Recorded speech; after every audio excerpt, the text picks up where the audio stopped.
dakloppen in holen, een huske. Maar in Turkije en Syrië binnen vroeg de aardbevingen een protte mensen die dat nou net hebben. En ik ben. En dat vind ik heel erg.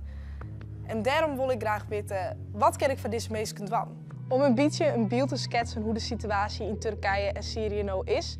Er zijn al 42.000 mensen deergongen. Er zijn miljoenen mensen zonder huis.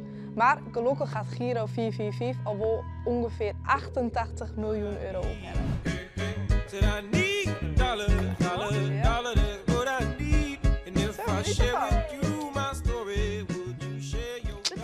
Super.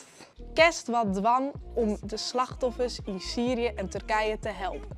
Ja, zeker ken dat. Want ik heb maar het verkeer van mijn cupcakes wel 66 euro en 38 cent ophellen. En dat in één dag. Het geldt maar als ik naar Giro 444 en maar dat geldt keer 6 spullen voor de slachtoffers.